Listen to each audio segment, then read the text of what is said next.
All right, y'all. What's up? What's going on? This is first for me in a while. Doing a live at what time is it? 12:30. Oh man, shout out to my man BJ for kind of motivating for me to get up and do one this early. This one here, yeah, this is considered early for me because y'all know me, I'm a night person over here. I mean, I can get up and handle business in the daytime, but I'm literally a night person. But we're gonna get on and talk this afternoon. What's up, y'all? Tiago in the building. Tiago. Yeah, BJ, I'm here. I'm here. Just had to get situated, get some early morning food. What is that called again? Breakfast, right? That's called breakfast. Yeah, that's called breakfast. No, yeah, I just had to get up, get straight, get some things going. Try to move my car and clear out some of this ice a little bit. For the most part, out my way, the ice is gone.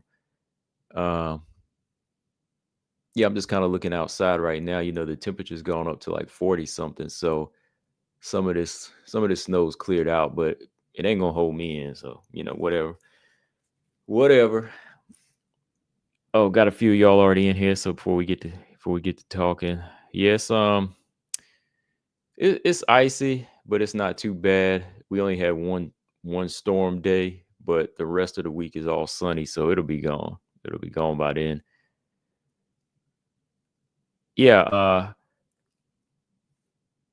yeah, so yeah, I was just looking outside. Sorry, y'all. Yeah, what's up, man? What's going on, y'all? We back again for another one. Nice little afternoon stream. I ain't gonna be too long on this one though. This ain't no regular live because the fight start at what, like 4 o'clock, and I got some other stuff to do in here. But yeah, what's up, y'all? Glad y'all could be here. What's up, Wildest Moments? He said, oh, we need to hear some tea. I know, right? Hey, but hey, for real though, shout out to Axel first off. Axel sent me this interview here. And as y'all know, I don't speak French, and this whole interview is in French. So he took the time and the courtesy to translate this whole interview, and hook me up with some subtitles here. So one night I just watched it and kind of looked at the subtitles and got a chance to listen to what Manon's manager Aldric Cassata had to say. And he touched on some interesting things. That's why I just call this Aldric Explains It All, man, because he talked about some interesting things as far as, his fighter, of course, Manon, his take on Taila Santos, his take on, the flyweight division, period. And I ain't gonna lie, man, like he's a humble guy. It seems like he's a humble guy. He's got a head for business, and he's just speaking his mind as far as what he's seen, and he ain't going too overboard. Like he's not trying to talk out of line when it comes to fighting the champion. Everything's kind of been real talk, just from what he's been saying. But yeah, shout out to Axel, man. Like I said, I ain't playing the interview because ain't none of y'all gonna understand it anyway. I mean, if y'all want to see the interview, it's from Fight Minds. I just put the picture up here. I'm gonna go through the subtitles here, the little time frames, and just kind of hit on some things that he was discussing, because he talked about the Whaley situation, and he talked about kind of being mad at Ariel Helwani as well, which I knew. Y'all remember, look, before, wait a minute, that was back in September now. Yeah, back in September. Y'all remember before this interview, I had told y'all Ariel Helwani was trying to rub some, he rubbed some people the wrong way. He was gonna rub some people the wrong way when he did that little clickbait thing. When he mentioned Whaley and he didn't mention Manon, he made some people mad. And apparently, Aldric, he thought that Ariel Helwani was gonna be on his side here and kind of help promote Manon, but no, y'all see what he did, right? So hey, yeah, he spoke out on that. So yeah, let me pull this thing up. What's up? What's up, Tay Tay? What's going on? Hold on, let me see. So yeah, like I said, I'm just kind of flipping through the time stamps here, and he didn't really go into like the details of the exact date or anything like that. But let's see. All right. Let me see. Yeah, so to start the interview, he did mention, okay, the interviewer had asked, will Manon be the next fight for him, right? Will Manon be the next fight? He said, so he said they don't have a date yet, but she is the next one in line. And he said he did get, they did get the reassuring words from Dana White when he announced it, so he kind of talked about that in the intro here. And it said here, yeah, at the time of, well,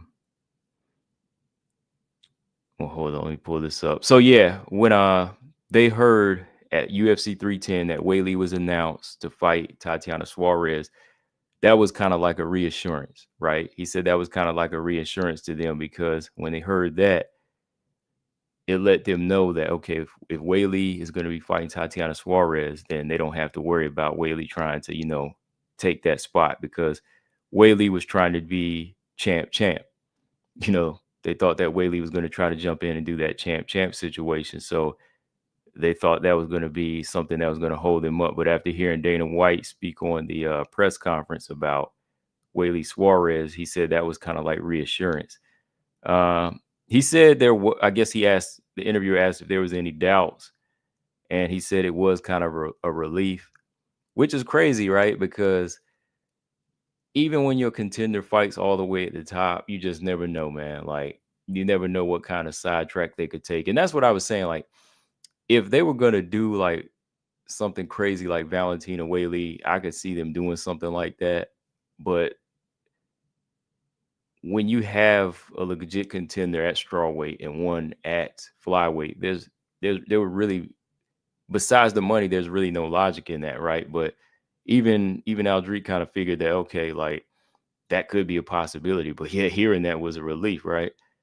So that was kind of what he touched on in the beginning of the interview here. All right, let's see. He kind of, okay, here's like a minute into the interview. He said, I had a bit of an argument with Ariel Helwani when he talked about Weili, when no one talked about it until now. He said that that was one of the things that I guess that was one of the things that kind of put them out of the way and put them on notice. So I knew that was one of the things. Like, I never heard anybody mention like Weili is a possibility until like Ariel Helwani brought it up. So yeah, here he said that he kind of had an argument with Ariel Helwani about that when he threw Weili's name out there. Because y'all remember that interview, like, he didn't even really like mention Manon. The first fighter he mentioned was Weili as a possibility for Valentina Shevchenko. And then, even in like the title of his interview, he was like, oh, Weili would be the next fight for us. So that kind of almost pushed Manon Fiorot as like a top priority out of the way, So yeah, he knows how to stir the pot, BJ. He knows how to stir the pot. So all right, so skipping through that part, okay, he says he has that little argument with Ariel Helwani. Okay, at the 2-minute mark, he said he would come back to Manon and talk about some other things. All right, so I'm gonna skip around here because he's talking about some other French fighters, but also he talked about Taila Santos, which when he brought up Taila Santos, I mean, hey, all his theories sound just like what we talked about over here and some of the things that I said. So hearing it from him, I'm like, okay, maybe he already knows some things, but let me see. Going into like the 14-minute mark, that's, I think, when he starts talking about Manon again. Hold on, let me see. And Axel, let me know if I missed something here, but I think that's pretty much the beginning where he talked about that situation and him and Ariel kind of having a disagreement and, hearing about Weili. But let me see here. But what's up, y'all? While I'm skimming through this, everybody ready for fight night? Y'all ready for fight night? All right, let's see. 10 minutes in. Okay. And Axel said, yeah, with the UFC and Dana, you never know. Yeah, you never know. It could be just like a money thing. That's why I was thinking that too. Like, if Weili kept maybe being pushy about it or consistent about it, and she's not really pushy. I'm just saying maybe she was just like insistent about moving up and wanting to, build her legacy up. They would sneak her in, and do something crazy like that. But thankfully they didn't. JP said what he say about Tyler. That's what I'm skimming to now. Let me see. Skimming through the 11-minute mark here. Oh yeah, he did touch on Bellator too. He did touch on Bellator. Man, I don't know. Like, what do y'all think about Bellator? Do y'all think Bellator is gonna crash here pretty soon? Because he talked about Bellator and PFL buying Bellator, but all the people like Pitbull and Patchy Mix, they're only signed up to fight once a year. They all thought that they would get like more fights, even like with the women's flyweight division. Like, y'all thought Bellator flyweight women were gonna be fighting like 2 times a year now, right? And you haven't even seen any of them fight. You know what I mean? Like, outside of Liz Carmouche, they put in the tournament, and Juliana Velasquez. But outside of that, you haven't really seen anybody fighting him. What's the other girl's name? Ask Saragova. Like, where's she at now? Where's like Ask Saragova at? Maybe they need to put her in like LFA or something. Let her go fight over there. Like, had they been building up Ask Saragova by now, she probably would already be in a position where Dakota Ditcheva is, right? Because I've heard of Ask Saragova before. We've seen Ask Saragova fight on a bigger platform before we seen Dakota, right? But Dakota's already racked up fights. So, if you look at it, the Bellator platform, they're not really promoting fighters very well right now. Well, that was even before PFL, but now like fighters like Patchy Mix, they want to get released. All right, hold on, y'all. So I'm just skimming through. That was one of the things he touched on, the PFL takeover and Bellator not really having a good situation. And touching back on Manon. Well, I'll get to the Tyler thing in a minute. Okay, because here it says, let's get back to the Manon versus Shevchenko conversation. All right, he said he would talk about that first. He said, we feel that Manon is getting impatient. I think this is the first time I've seen her come out so much on social media. Is there any particular reason for that? That's what the interviewer asked. So he said, or is it just that she hasn't fought since March? So, okay, his response is she's very hungry. She wants it signed. She wants it to be guaranteed. She needs to be reassured that they have a date, which they don't yet, right? Yeah, no date set yet. He said, I haven't had my date. He has his date, but yeah, there's no date set yet. But one thing he said is that I'm going to address the people who think I'm the one managing her social networks. That's funny because sometimes, like when you hear Chris Cyborg's like tweets and her social media posts, do you really think that's Chris Cyborg? Do you think that's her husband? Let me ask y'all that question first, because Aldric, he just said like, that's not him. He's basically saying that's not him. That's Manon doing that. Like he said, that's not him. That's not him taking the social media. Those are all her ideas. There's still a team behind her. He says that's her doing all of that because I guess she is getting impatient, which I understand. But he says, yeah, he understands where she's coming from. But yeah, like Cyborg, I just say that because, like we see, that's the first thought in your mind is, okay, maybe Aldric is, managing Manon's account or something like that. But that's her doing the post. Like when you see Chris Cyborg posting up some things on Facebook, because the English is really clear too. The English is really clear on like Cyborg side too. Like ain't no broken English in there. So I'm like, oh, I think that's her husband doing that, But okay, so that's not him. Okay. So he said it's not her intention to do a Umar Nurmagomedov either. I guess trying to like make a bunch of noise. But yeah, she's kind of got to put herself out there. Okay, he said Valentina gave her credit when she got injured at the time of the Chikagan fight when she was number 1. All right. And I guess he was referring to Manon not knowing about Valentina's little neck injury here, right? Because I guess he's saying Valentina gave her that credit that time when she tore like a ligament fighting Chikagan. So I guess he's saying vice versa here. Manon didn't. Had she known about like the little neck injury that Valentina suffered from, they wouldn't be so, they wouldn't be pushing and being this impatient.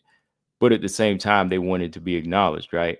It's not a lack of respect, but it can be done clumsily too. I don't know, but things have to be said. Manon, she was the backup. She was a few feet away from the cage. They saw her make weight. Both her and Grasso, both Valentina and Grasso saw her. They both saw her. They both saw her at the weigh-ins. They both saw her in Vegas, right? She had her outfit and everything. He said, okay. So I guess the fact that he's bringing her up, they should know that she was next, right? My whole thing though, like I was saying, going back 3 months ago, is I think, the more I think about it, it was the UFC's part too, the UFC's part to, push that fight and push that moment for a stare down, like if the UFC is calling the shots, I know it's not like in boxing, like, boxing, you can kind of make your way to the ring because it's a little bit more independent.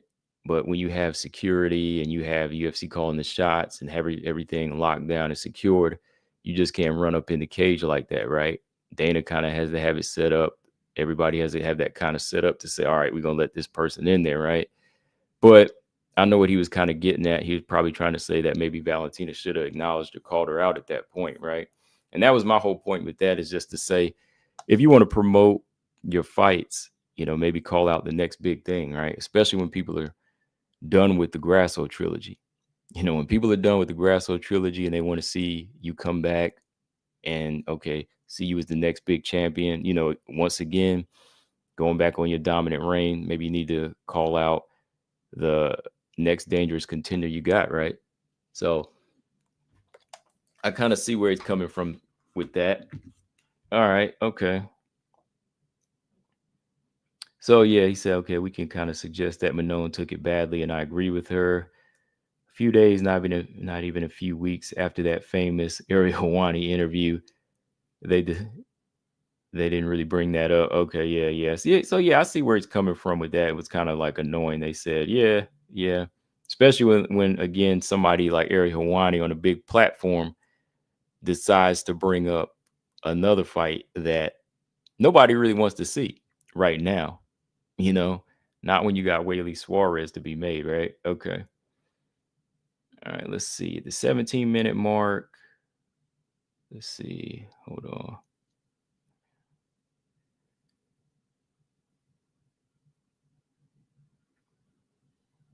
All right, I guess he's referring to Valentina here. He said they made her clean out the whole division, or I guess Manon, as far as fighting 7 fights. All right, let's see. She cleaned up the division by taking pretty much all the girls and the best girls. And that is to say they tried to hype her up. All right, you see, okay, now he's talking about the Silvas. Okay, he said the UFC wants to create buzz. Let's see, the UFC wants to create buzz around the 2 Brazilians, and you see it doesn't work. Oh, okay. Maybe he's trying to say that they're not that popular. Okay, he's talking. Okay, Axel said he was talking about Manon. Okay, all right, so he was talking about Manon cleaning up the division. Yeah, fighting 7 people in a row, fighting some of the best fighters. All right, I agree with that. But since then, I guess he's saying, okay, they're trying to create buzz around like Karine Silva and Natalia Silva. Okay, he said you have Natalia Silva, who won painfully against Viviana Araújo. Guess he was saying she struggled in that fight, which it was a tough fight. I don't think she really like struggled, but she was more of a cautious fight. I think Silva still won. And then he said, and then the other Silva, referring to Karine Silva, who lost against Araújo. Yeah, that's crazy, right? I forgot that Natalia Silva and both Natalia Silva and Karine Silva fought Araújo now, right? Okay, yeah. All right, let's see. So he said you can see that very well in the division that they kind of struggled against Araújo. One lost and one struggled to win. So now it really comes down. He said you have Valentina, you have Grasso, you have Blanchfield, and you have Manon as the top girls. Okay, you can put that in the order you want. Okay. And then he said you have Jasmine Jasuda Vicious, who's not bad, but then you have the Silver girls, which aren't bad. But the top 4 girls, I guess he's saying, is Manon, Aaron, Valentina, and Grasso. All right. I know that Manon is the best, and you'll see it. And, obviously on the 7-0 run that Manon did in the UFC by winning over Blanchfield, yeah, that should put her in the title shot, right? It should give her the title shot next. Okay. So, yeah, I mean, I agree with them, as far as, saying Manon is the next contender, definitely. But I still think that, the Silvers, they're not too far behind. I mean, yeah, the more proven girls right now are, of course, the champion, the former champion, Grasso. She worked her way up there. And, of course, Manon would be next because she beat Aaron. And then there's Aaron. And I know he did touch on 1.2 where he said Aaron is still not as proven as Grasso, which, yeah, I agree with that, of course, because Grasso's already beat the champion. She shared the cage with her 3 times. Of course, she lost the belt, but she proved that she could get the belt, whereas Aaron already lost to Manon, right? So I agree with him on that Aaron still has a way to go. She's still young and she's still rising. Because he said here, yeah, I'm not convinced that Aaron is better than Grasso. Well, he said, I'm not convinced that Aaron is not better than Grasso to be even more complete in this division. Oh, okay, I get him. That she's still coming up. That she could be better. All right. Yeah, kind of throwing shots at the Silvers too. Yeah, right. I guess because he was saying, if Kareem lost to Arujo, Natalia didn't look as dominant against Arujo. I guess he was just saying, like, they still got some work to do. All right. And after talking about the flyweight division a little bit here, okay, at the 18-minute mark. All right, he said, you didn't ask me the question, but I'm going to end it with Dakota. All right, so he wants to talk about Dakota. Okay, so he brings up Dakota himself. Aldric, he brings up Dakota Ditcheva himself, because I know everybody wants to know that. All right. So he said, of course, Dakota, she's very nice to look at as far as her technique and her fighting style. He said, the Taila Santos that we saw against Shevchenko, I guess he said had more momentum. And I guess he's saying that Taila was still better in that fight. Taila was better in the Shevchenko fight than she was in the Dakota fight. And he's going to break it down here. Now, this is kind of proof, though. Like, I give Dakota full credit for beating Taila Santos, but I think even you said this, BJ, and I know Coach, shout out to Coach. I know everybody kind of said this, that Taila Santos wasn't the same after that Shevchenko fight, which is true. But again, that's your fault, right? Once you get in the cage, there is no excuses. I mean, we know what goes on behind the scenes. We know if you're damaged. But once you're getting in that cage, you're basically saying that I can fight through this. I can make adjustments, and this injury won't matter because I'm gonna find another way to win because I'm better than the last time. To me, that's what you're saying, right? When you get in there. But yeah, he said Taila Santos against Shevchenko was different. I guess the momentum was different. He said it's not a question of age because, Taila's young. Taila Santos is just 29 years old, be 30 this year. He said, okay, he said, I'll expand a little bit on what I'm saying. When she faced Valentina, she still had a team. All right. When she faced Valentina, she still had a team. And she had sparring partners. She trained with different people, and she trained with some different strikers too. He said that she trained with Natalia Silva too. Maybe he meant Marina Rodriguez. I didn't know. Did y'all know that? Okay, wait a minute. Axel said he said that Taila was not the same. Yeah, not the same. He said Taila did not have a team anymore, and she trains in the garage. Yeah, I'm gonna get to that part. Yeah, wait a minute. So yeah, he said here she trained with some sparring partners, many sparring partners, including Natalia Silva. I didn't know that. I didn't know that Taila Santos trained with Natalia Silva. I know she trained with Marina Rodriguez. Maybe this was after or something. Maybe this was after she had split. But he said a big mistake that she made is because her husband no longer had a visa in the United States. That's why she got cut from the UFC. And now she trains in her garage, which we must say things like that. She trains in a garage with her husband, who's a bodybuilder, who's doing physical preparation, meaning, more so just like physical shows, bodybuilding. That's all bodybuilding is, right? So he's saying that's not a complete way to train. You lack a professional team with all the individuals, the coaches who take care of you. So despite your age, it can make you look a certain way. So we saw that wasn't the same fighter that faced Valentina Shevchenko. And in proof in that, he said, in the tournament, I find that she struggled against girls who were rather aging and didn't show any evolution. So, yeah, that's a good take right there. I mean, he pretty much hit it on the head. I mean, that's some of the things that a lot of people have been saying, and I know you don't have to be like some kind of hardcore Taila Santos fan to notice, right? Like Taila without a lack of team, or any fighter without a lack of a team, a good team. I mean, if you just training in your garage, you're only going to experience so much. You need partners, you need coaches, and you need all aspects. You need all angles touched. You need to touch everything. Because you see fighters with full training camps and they still don't look that good sometimes. You know what I mean? So to kind of take yourself away from a professional gym and coaches and just train out of a garage, or whatever, that's not good enough, because even your amateur fighters, they got to get to a certain level and they start training in at least little gyms around the way, local gyms. But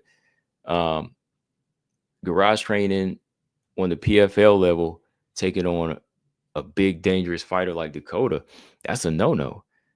You just signing your death papers. You know what I mean? So I get him on that, because he's been looking behind the scenes. He's been seeing this thing. So I definitely agree with him that, yeah, that Tyler's not the same, because even in the tournament, like, that's one thing that kind of made me question and say I worried about Taila. Y'all kept hearing me say that I'm worried about Taila because she struggled against Jenna.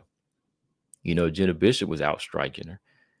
Struggled against Liz Carmouche, and like he said, these are aging fighters too. These are fighters that are older than her and aren't necessarily like, busting out the seams, with skills, or really like making big statements themselves at this point. You know what I mean? So when you get to a certain point and you get in there with this level of fighters and you still ain't showing like serious growth, and then the next fighter you taking on, like Dakota, man, like that's just, it was just like, wow. It was just like, wow, especially like when you think about her, again, I don't know her personal situation now, but when like he says, when you just put everything on her husband, that's just too much for him to tackle too. Cause like, is he a professional coach? Does he do any more outside of, does he do anything else outside of just bodybuilding and helping her build her physique? Like, she needs like the strength and conditioning. Like, you really don't see like any improvements in her cardio or any of that, So like he said, now that they didn't get the visa, he let their visa expire, and that's what cost them from getting cut.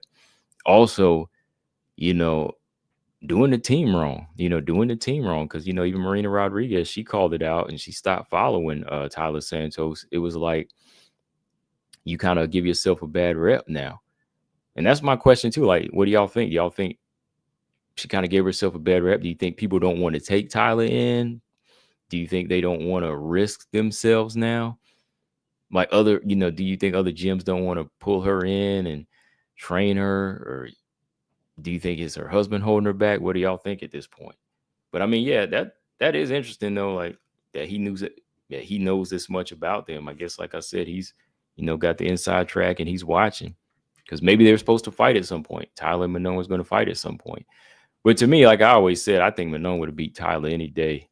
Don't matter. Like, I think Manon would have beat Taila even before she had fought Valentina. Even before she fought Valentina, I would always pick Manon to beat her. Even like if she stayed after, I know she said she wanted to fight Manon back then or fight Chikagan. I think she would have lost to Manon. I think she would have struggle win against Chikagan maybe. I'll just call it that. Let's say I think Tyler would have struggled win against Chikagan after that Valentina fight had she had stuck around, because that main part, man, the training and just doing the team wrong and just hearing things like that just kind of lets you know that the right sacrifices ain't being made behind the scenes, from what I'm seeing and from what I'm hearing here. So if Tyler's not able to get that part straight and not be pulled into a gym, I don't think that they'll reach that level of fighting a champion again or even be seen as a dangerous threat anymore. After losing to Valentina, Aaron, and now in brutal fashion by Dakota, I just don't see it. But I'm gonna come back to that. Yeah. So yeah, looking at Dakota, like he said, the aesthetics of Dakota, they definitely look pleasing. Dakota is a crowd pleasing fighter, the way she fights, but it'll be a different story when she comes into the UFC. He said here, when you compare Dakota, who's at ATT, with a women's team that must be maybe 14 or 15 girls who are in the UFC. Let's see, so far she's shown some very beautiful things. I would like to come back to something before talking about Valentina again. All right, hold on. Let me see. I'm just trying to see where he said Dakota kind of fits in. Oh, okay. Yeah. Okay, well, I know you brought this up the other day, BJ, and this is what kind of pissed people off, but Aldric said it here himself. All right. You see a girl like Blanchfield who has really good wrestling. Let's see how Dakota defends wrestling. I guess before we start talking. At the striking level, she's very nice to watch. She puts up a lot of volume. She's powerful. She uses all her weapons. And like he said, bravo to the PFL for putting their elbows in that one, as far as letting them be able to use that now. But for the future, if she really has to defend wrestling, he said, let's ask ourselves these questions. Does she lose energy? Like he said, you see what I mean? Does she lose energy? These are the questions that will need to be answered. And unfortunately, I don't know if we have all the answers right away, because in my opinion, PFL contracts are locked for at least 2 years, or the winner of the tournament will be transferred. If there was something I would like to see. All right. Yeah. Okay.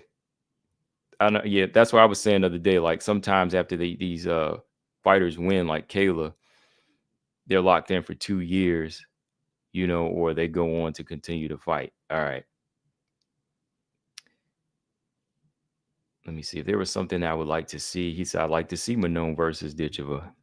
It's a fight that would interest me as a coach. I think as a fan, everyone would love to see Dakota in the UFC now, because as she herself says, I think you agree with her and I agree with her. She's top 5 in the world. It's hard to judge whether it's 1 or 5 or something in between, because we know all very well you can feel like a real killer when you're up against weaker opposition. And from the moment you enter into the UFC, you can quickly go down in the rankings. So it's very difficult to assess someone's true level until they have opposition, similar or equivalent, or in any case, comparable to that of the UFC. And that's all I'm saying. See, that is all I'm saying. Exactly, Axel. He said Dakota needs to be tested in her wrestling. Right. And, if Aaron gets to a certain level, maybe she could test that. But I agree with everything he said right there. It's easy to feel like a killer when you're up against weak opposition. But the moment you step into the UFC, you can go down in rankings. You can go down real quick. I'm going to read that again to y'all.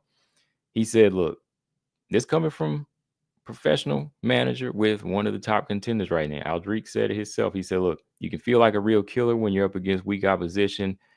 And from the moment you enter the UFC, you can quick. And from here, you can quickly go down in the rankings. So it's very quick. It's very difficult to assess someone's true talent until they have the opposition, similar or equivalent, or in any case comparable to that of the UFC. So here it is. I sincerely think that it's harder to put her out in the world as top 5 today. All right. It's also difficult to know where she is in relation to the names. Okay, this is the interview. He says also difficult to know where she is in relation to the names you mentioned, Aldric, i.e., Shevchenko, Grasso, Manon, Blanchfield, and Natalia Silva. That makes 6 with her. All right. He said, I think oh, okay. Aldric. Listen to this. Aldric said, I think I find her better than Natalia Silva, to be honest. So there you go. I agree with you. Okay. Manon's annoyance shows me that she's hungry. Okay, that was going into another question. Okay, yeah. So okay, he said he thinks she's better than Natalia Silva. I mean, we'll see about that. Like, I don't know about that. Like, I don't know if she's better than Natalia Silva, but I think she's dangerous. She's definitely a dangerous striker, and she could fall into the mix real quick.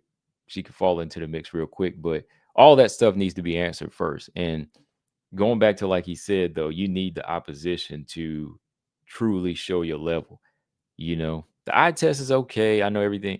You know, the eye test is all right. Like the eye test is fun when you want to watch good fights. Like when you see somebody, when you don't really care about who a person is knocking out, then the eye test is fine. You know, but when you start asking who's going to be the next champion, who's going to be worthy of beating Valentina or Grasso or Manon, whoever has the belt, that's when you got to start looking at the resume. I still think a resume is important at that, right? And that's why I do say, like, yeah, now that you've seen Dakota go in there and actually stop somebody that nobody else has been able to stop. Okay, now we can kind of talk about it. Okay, now that power and everything looks serious. But even then, you still have to see certain things answered, because as you step it up, like he said, you know, things are going to start being different. You know, certain questions have to be answered, you know? So, yeah, that was his take on Dakota. And like he said, at some point, he wants to see her and Manon fight, because, yeah, that would be a good fight. And again, you know, with Manon being more of a well-rounded fighter, I just can't say, okay, Dakota wins because she hits harder. You know, it's not about who hits harder in this fight. You know, it's about who's able to adjust, who's a smarter fighter, who makes the better choices. That's just how I see it. Manon trains all the time, though. Let's see, those who know her and follow her on social networks. Let's see, just kind of skimming through here, y'all. I mean, those are a lot of things he's touched on there. And let me see when I have to say, watch out. He says she enjoys training and progressing. Yeah, and I noticed, yeah, she has been working on her boxing a lot, and definitely been working on her cardio. And yeah, I see they've been working. Oh yeah, he's talking about, you know, being a southpaw and fighting Manon. Manon fighting fellow southpaw and Valentina. Okay, yeah, he's breaking down some technical things here too, you know, as far as how she moves. Okay. But yeah, okay, but let me ask y'all this. What style do y'all think is going to be the kryptonite for Dakota? Like, what do y'all think is going to be that style, uh, that type of style that's going to be her kryptonite? Yeah, I can't say she's better than Natalia Silva, because Natalia Silva is like a very tricky fighter. And she's got a better resume. You know, beat 6 people in a row, dominated in different ways. I mean, she stopped a few people. So I would still definitely say, to me, I say Natalia's better. You know, Natalia's more proven. I mean, Natalia, honestly, let me see, her resume on her way up was a little bit more consistent than Grasso's, right? Like Grasso, well, you know, Grasso did beat Macy Barber. She beat JoJo, Viviana Arujo, then she beat Valentine. Well, I mean, before she fought her, I think Natalia's been taking a pretty gritty road up. Manon, she's taking a pretty good technical road up too. Like she's fought some of those tough fighters like Jennifer Maya. And they all pretty much dominated their opponents. Whereas, Macy Barber, she's like on a 6-fight win streak, but hers been a little bit more controversial, right? Axel said this part is important. Which part is that, Axel? Which part you want me to talk about now? Because I'm just kind of skimming through it now. I think I hit on some big parts, but if there's something I missed, let me know. Okay, BJ said Blanchfield style. What's up, James? He said if Blanchfield can't take her down, she's easy work. All right. Axel said Blanchfield style with good striking defense can handle her size. Okay, when he talks about Valentina. Okay, yeah, let me touch on that here real quick. James said you need a well-rounded fighter to beat Dakota or an elite grappler that will be able to take her down at will. I honestly think I think a very smart, confident, well-rounded fighter that specializes more in striking beats her. Meaning somebody that reads her stand-up well and can time her and counter her and can slide in takedowns. You know what I mean? Like I see it like I see someone like not like Rose, not Rose in particular, but somebody that's well-rounded like Rose. Because it has to be somebody that's a big flyweight. I still don't think Rose is a natural flyweight. Like Rose in particular, somebody that's able to adapt and has a really good striking IQ and tricky footwork beats Dakota. I think like it's got to be like the Rose and Joanna situation. I think somebody that has a higher IQ when it comes to timing and even slide in takedowns.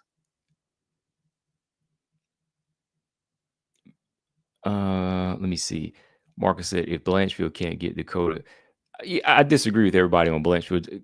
That's why I wanted to say I love Blanchfield, but I think that for Aaron Blanchfield to get there, her striking IQ is going to have to be higher. And again, BJ, I'm not saying she needs to be a great striker, but her IQ has to be great, if that makes sense. The IQ has to be on a level where you understand what your opponent's doing. If you don't understand what they're doing, then you're going to lose. That's why she lost to Manon, because she kept running straight in. She never read the check right hook. She walked right into straight left hands. Manon was able to turn her, pivot her, go right back to the center. Why? Because she didn't know how to read the body language. She didn't know how to read when Manon sticks her hands out and measures her, or, sticks her arms out, grabs her and throws her. She missed all of that. See, I think it's going to take an opponent like, Valentina, basically. Yeah, like Valentina. It's going to take somebody that is well-rounded but specializes in striking, that knows the opponent's next move. Because I remember before, people told me they told me that Joanna was going to light Rose up, but I said no, I think Rose is going to win this fight, because I said Rose's timing is looking better. And at the time, when she started perfecting her boxing, I said all you have to do is really time Joanna's combinations in her Muay Thai, and if you can get the perfect boxer, she probably going to knock her out. And I still love I love bringing that up, because I call that one to a T, man. I was like, Rose is probably going to knock Joanna out, all thanks to her boxing. Go look at the Scatsizi fight and Chanel Dyer fight. Like Scatsizi, she gave Chanel Dyer some trouble. I think it takes a good boxer to give a Muay Thai fighter trouble. When you start like breaking styles down, like,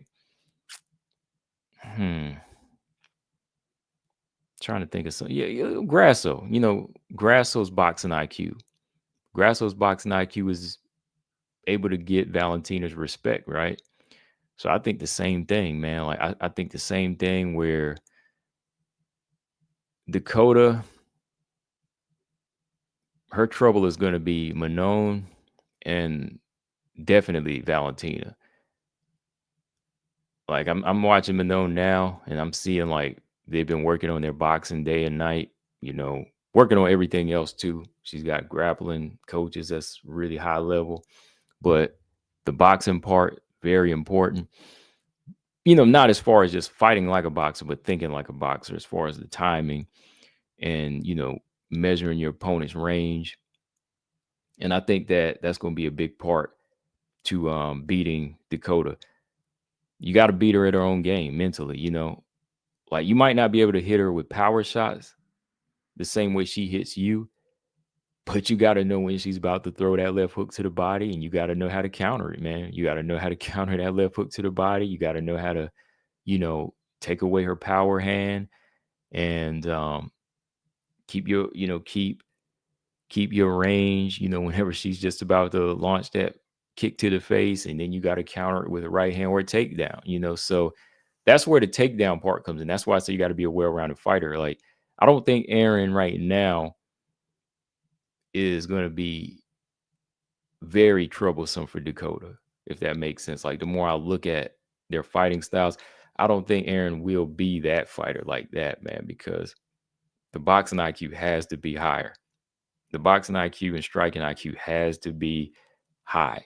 Even if she's not going to use it, she's going to need it to understand her opponent. You got to know your enemy. You got to know your enemy. That's all I'm saying. Let me go back up here. I saw, hold on.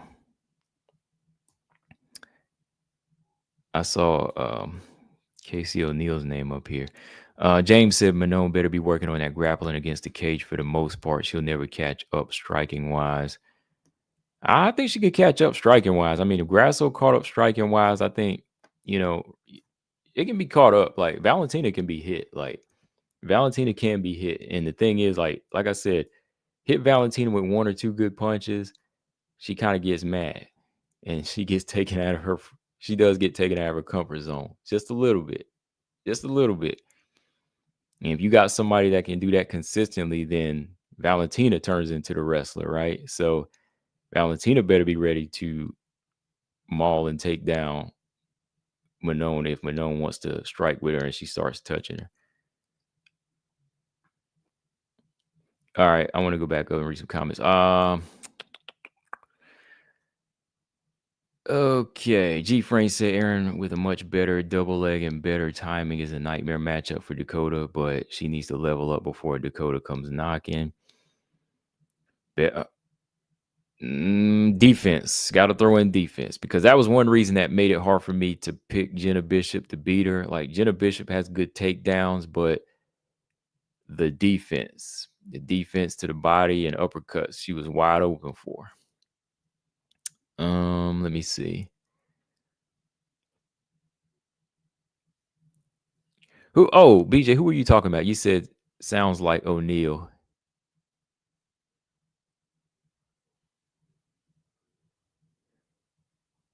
Who sounds like O'Neal? You talking about the fighter I was talking about? Aaron Mike said, I don't see Blanchfield getting close. Dakota with 70% sparker before she tries to take her down. Natalia can be tricky for Dakota. Valentina. Yeah, I think it's going to be a striker that gives Dakota any kind of trouble. A striker with good takedowns. Axel said he talks about Valentina's wrestling and matchup. He said Valentina's not a true left-handed fighter and has a good fight IQ. He also said she did more free wrestling in the center of the cage. All right, let me see. Hold on. O'Neal would test Dakota's cardio for sure. Y'all think so? If she can't weather that storm. All right, hold on.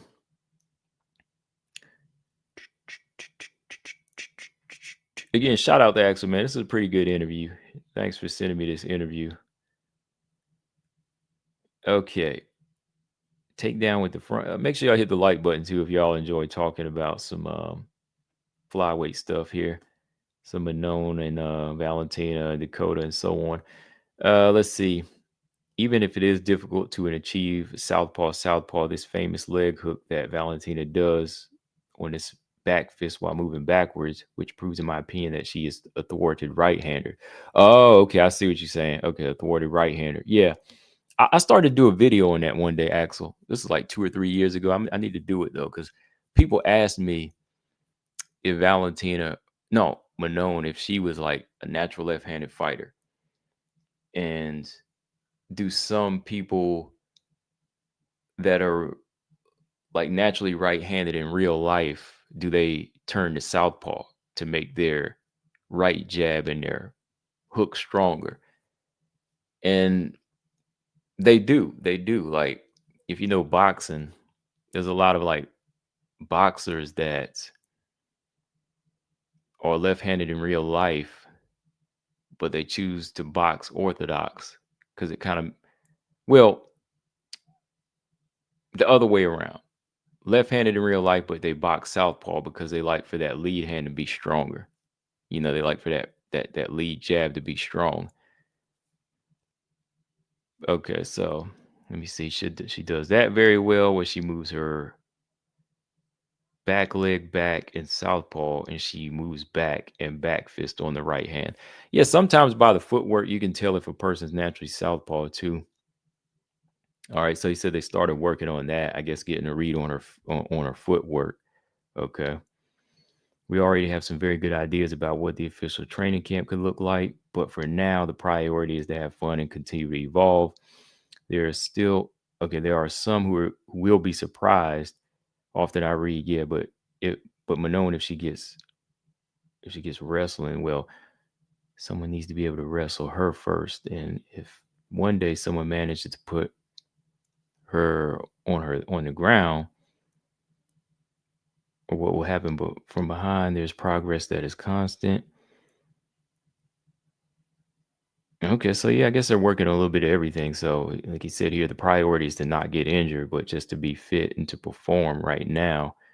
I guess basically until the actual fight is announced and you get the training camp going. Manon is not a natural left-handed fighter. I knew it. I know in her first few fights she was orthodox. Like first few fights in her career, I remember I seen her fighting orthodox, and I knew she wasn't. I knew she wasn't naturally left-handed because somebody asked me that a few years ago, and I was like, I don't think she is, because she still seemed a little right hand dependent. Like, I don't see that left hand like some boxers where they throw a beautiful left hand, but her left hand is nice, but I can see she gets a lot of work done with her right hand. Like, yeah, okay, the karate stance. But yeah, I know, like, I think when she fought Leah McCourt, she was orthodox. Correct me if I'm wrong. I think she is. Okay, so interviewer said, my next question. Okay, that was okay. Here it is. Aldric said, I will say directly on this podcast that my goal is UFC 313. That's what's in negotiation. So the interviewer said that was my next question. That was the perfect date. So UFC 313 is March 8th. Is that it? Yep. He said we're connected. We don't even ask ourselves questions anymore, we think. And yeah, kind of go from there. All right. I mean, that's the ideal date, right? There isn't a announced main event for the card yet, or a co-main event. I saw the calendar posted up. You know, everything is already posted up to February. But as far as UFC 13, they don't even have a main event or co-main event. I think it's safe to say that it's going to be a co-main event, right? Who's supposed to be the main event? Like, is it going to be? Well, no, they're not going to do Payeta versus Ankalev yet, right? That fight ain't going to happen. Who would be a good main event for UFC 313? We already know, yeah, like I said, Shevchenko, Fiorot are going to be co-main, but who would be a good main event to y'all? JP said, Manon's style is predictable and she relies on staying long, predictable combinations and moves. She overcommits a lot, striking mainly her lead right hook, which leaves her open for counters. Axel said Manon at her IMMAF title fight was switching stances, so you're right.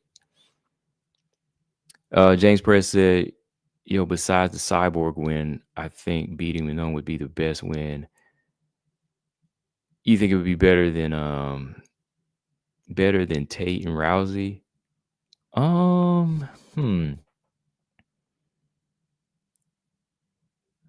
Beat Manon be better than Misha Tate or the Rousey win?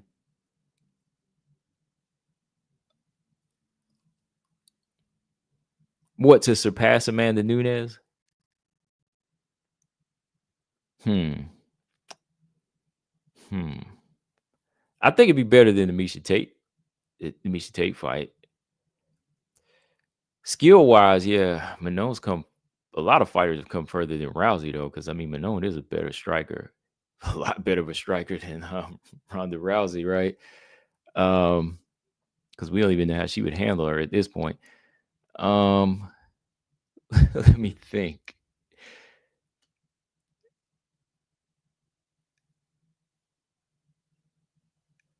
No, you can't really surpass her because Nunez still has Valentino on her resume 2 times, whether you like it or not, whether people like it or not. I mean, she's got GDR twice. Uh, then I'll still say, yeah, she's got Ronda Rousey on there, Chris Cyborg. I mean, as a whole, those are still like some of the best wins you can get right now. I mean, beating Manon, yeah, that would definitely put her resume higher because she's beating that next level of flyweight. So yeah, she's gonna get full credit for it. But as far as thinking it surpasses Amanda's resume, nah, not yet. It's gonna make it pretty though. It'll make it pretty, but I think I think if she locks that in and she goes in there and shuts everybody up and like destroys Dakota too, that would be like that Roman candle, man. That one just lights it up and says, "Look at what I just did to y'all's favorite fighter." You know what I mean? Somebody that dangerous now just to make people mad. James says she's already better than Nunes. I'm not even going. Oh yeah, I'm not even arguing with you on that either, man. Because we already know going by resume, Amanda's already. That's all I'm gonna say. That's all I'm gonna say.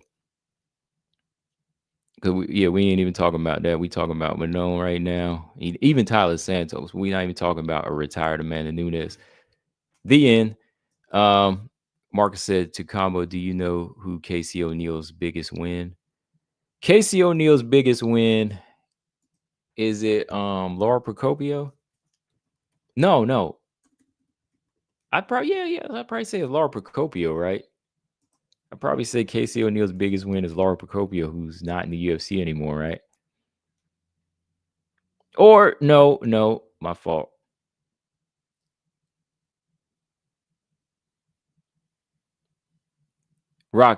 Roxanne. Because yeah, at least Roxanne was ranked. Laura Fritzen now. Oh, okay. Does she still fight? Laura Fritzen? Laura Fritzen wasn't even that bad, man. Like, why did they cut her? She lost to Kel Rosa. She beat Molly McCann. Then she lost to Casey O'Neill. Then that was it. Like, why'd they let her go? They better bring Laura Procopio back. And she's on a little win streak too. Man, bring Laura Procopio back, man. Give her a rematch against Casey O'Neill right now. I think if they bring Laura Procopio back now, she might handle Casey O'Neill. Y'all better bring her back. She ain't lost since then. That girl didn't deserve to be cut. I'm going on a thing, man. I'm going on a little strike right now. Bring Laura Procopio back to the game. Bring her back to the UFC. How y'all gonna cut her off with one fight? UFC is low key racist to Brazilians, man. Y'all cut her. Y'all cut Jennifer Maya. Y'all cut Tyler. Yeah, I'm just playing. Nah, I ain't. Axel said Manon's coach also said that Valentina will not wrestle Manon as she did with Grasso. She said nobody can put her on the ground, and if that happens, she's ready. He said her ground game is top level, and there are years of training behind that. Yeah, I believe that. I believe she's really learning how to use that strength. I believe that strength is going to be a big problem, especially if she knows how to use it on the ground. I wanted to see her use it in the Rose fight. I don't know about you, Axel, but I was a little mad that Manon didn't stop Rose like I thought she was able to. Closeman said Dakota needs to ask Dana to put her on the London card. she can ask, but she ain't getting it because she's still locked into that contract. They ain't gonna give her that. JP said, yeah, that's what I just said. What was it you just said? Oh, going back up here. Okay. If Valentina beats this next level of competition, she has the argument to be the GOAT over Nunes because Val was shown to be able to adapt to evolving competition, whereas Nunes never. Oh, okay. Air Mike, what's up? He said, imagine Misha Tate versus Ronda Rousey today. Oh my goodness. I can't even imagine it today. Yeah, Marcus, where you go, Marcus? Yeah. I would say Casey O'Neal's biggest win is Roxanne.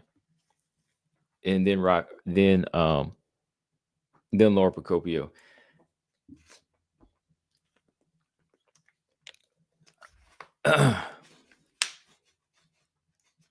Laura, yeah, Roxy. Roxy is her biggest name. Roxy is the biggest name on her resume. What else is in this interview? Let me see. I'm gonna keep scanning here. I think I'm about done though. Yeah, I think that UFC 313, that was probably her best. That's their best chance of getting on. Okay, let's see.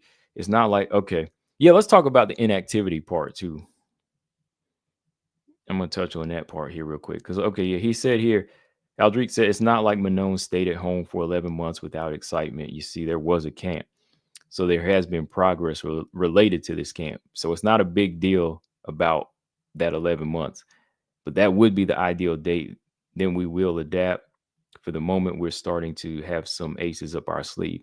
We have a prominent person from the UFC staff who is already concerned. We won't say pro Manon, but who wanted in any case to push Manon and who likes her very much. We have the boss who said, well, it's Manon. So let's see, that bodes very well and is a good advantage for continuing the negotiation. Okay, all right. So sounds pretty good, man. It sounds good. It sounds like I guess he's saying, yeah, somebody that's not a pro Manon fan or a biased fan in the UFC, but they seen what she's doing and they're acknowledging it. So it looks like she's probably going to be, well, we know she's next, but it looks like that they'll probably put the title fight on for UFC 313. And I know that was some questions y'all asked to the 11-month layoff, or if you want to call it a layoff. I think it benefited Manon more. Like, I think that benefits older fighters sometimes, better than putting herself at risk, especially, when she got injured after the Chikagan fight and even fighting injured in that Mayra Bueno Silva fight. It's probably better they trained this way because that way she learned new things. She was able to adapt more, evolve, spend more time grappling, spend more time working on balance, cardio, run. So for 11 months, 11 months, if you can work on that and stay injury free, you'll be ready for the big fight now. Because you already fought 7 people in the UFC. You already fought 7 people in the UFC, and now it's time, right? Like, this is the big one here. Go ahead and take the time you need to train for the biggest fight of your career, right?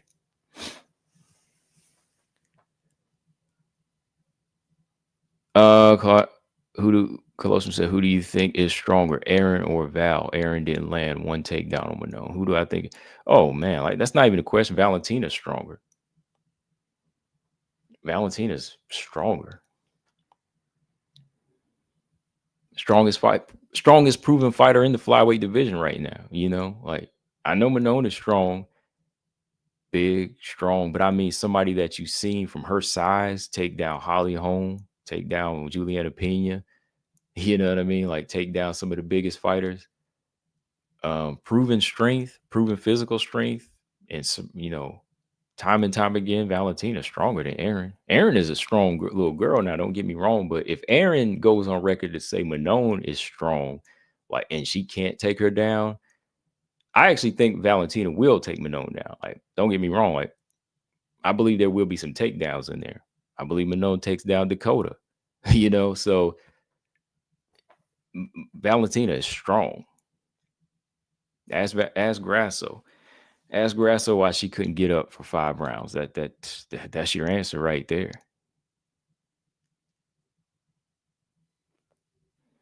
Like, yeah, it's gonna be a good fight. To say, like it's gonna be some type of easy fight either way for both of these fighters coming up for UFC 13, it's not gonna happen. But um, I think that yeah, just basically strength wise, already proven time and time again. Like, Aaron's just not on that level of strength, as far as balance. She's strong, but not like that.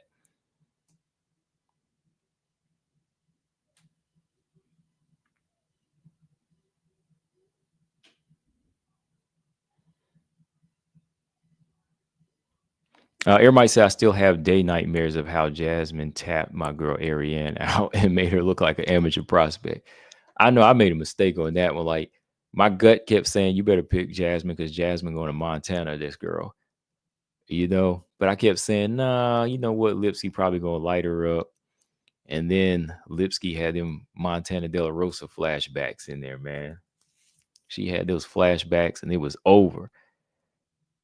Okay, Axel said, yep, he said that during the 11-month layoff, Manon had a training camp. It is similar to his fight that she was back up at the Sphere, so they are not worried about 11-month layoff. Right. Yeah, because she did everything. She made weight and they had a training camp. Because I remember following the training camp. Because I was like, when I saw that, I was like, they probably got her as a backup. I was like, they probably got her as a backup. And yeah.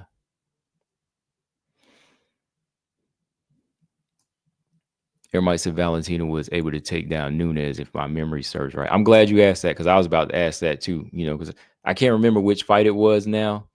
I'm sure James knows, but what fight was that where Valentina took down Amanda Nunes? Was it the first fight or the second fight? Closeman said that's the reason I asked because Aaron couldn't take her down. So it's going to be interesting to see how Val and Manon match up strength wise. I think strength wise, it's going to be, you're going to see some moments where both of them show the strength, but you're going to see who has that consistent strength in the fourth or fifth round if it gets there, right? Like who gets stronger in round 3, 4, and 5 if it's a grueling fight or if it's just a mentally draining fight, or who gets stronger in 4 and 5. Like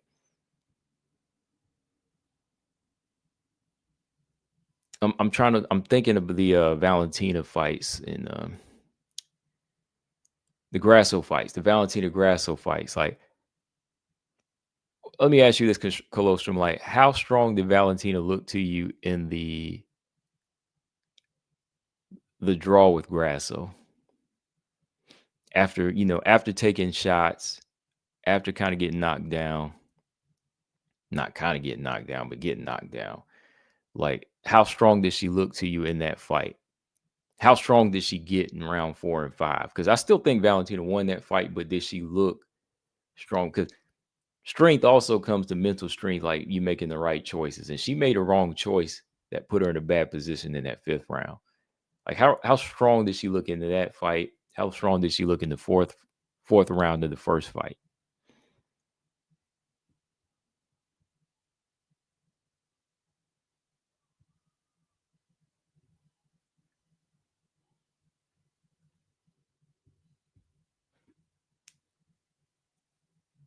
JP said Val needs her takedown defense to be on point too.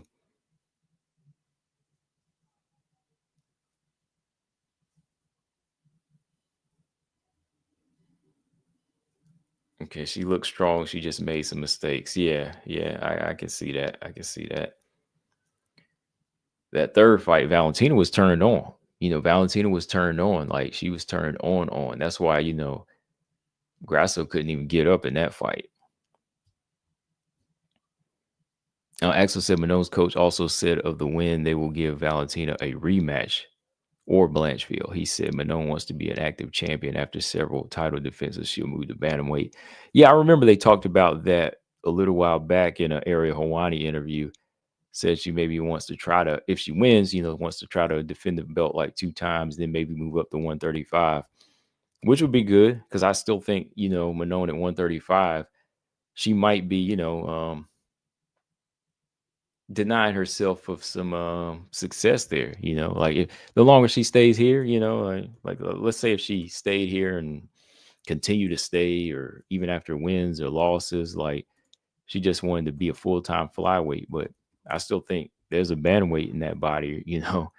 I think she kind of deprives herself of power right now, even some physical strength. So eventually, yeah, I do want to see her move up to 135. I like to see her in what is her name? Jacqueline Cavalcanti. I love to see her and Jacqueline Cavalcanti like styles matchup. Of course, if Manon was able to win, I like to see her fight Kayla Harrison one day at 135. So yeah, Cavalcanti, that would be an interesting fight for her. Norma, Kayla, Pena. She's a big flyweight.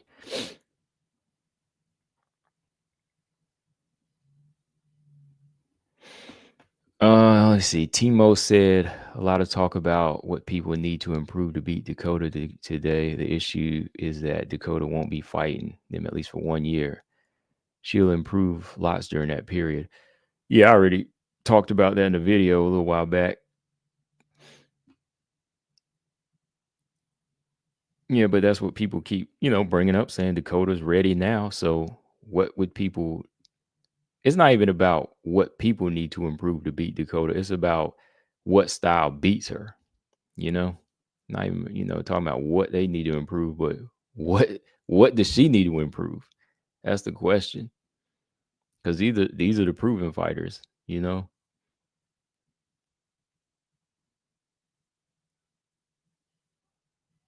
Manon versus Norma. Yeah, that'd be a good fight. That would be a good fight. Yeah, I like Cavalcanti too. I'm watching her train. I think Cavalcanti, she's got a pretty good striking base too. Very, very smart. She looks very smart. That's why I wanted to see her in GDR fight. I wanted to see how she could take on a tall, dangerous striker like her. They're really taking their stand up to another level. I can see. I can't wait till she comes back to fight. That's going to be it's going to be nice to watch her climb up next. I know we already got Norma.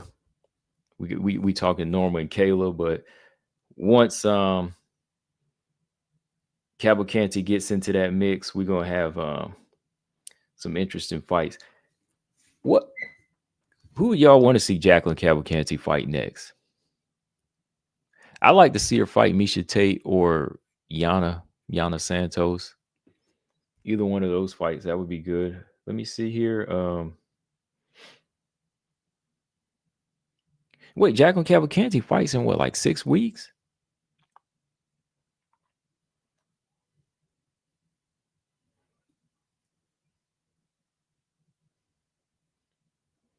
Hold on. Cavalcanti. Who is she fighting, y'all? Oh yeah, man. No disrespect, but that's how they gave her Avila, right?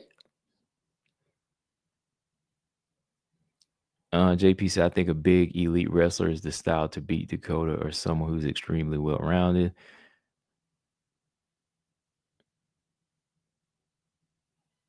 Man, yeah, that's right. She fighting Avila. I'll take it. I mean, that's her fourth. Let me see. That'll be her fourth fight in the UFC, but I'd rather see her fight Yana next, man. Bullet KO. What's going on? I'd rather see her fight. I think Yana would be like a bigger threat to her right now, but I think she could win that fight. Misha Tate is still ranked, right? Is Misha Tate still fighting? Yeah, it's been a while, Roger. Let me see here. UFC rankings. But yeah, that was a pretty good interview, Axel. I mean, was there anything else in there that I missed? I mean, I think, yeah, he pretty much touched on everything as far as, the negotiations on the date, the time out of the cage. She's been training. He touched on the flyweight division, Santos, Dakota, the Silvas, But I pretty much agree with him down the board, except for Natalia. I still think Natalia is better than Dakota right now.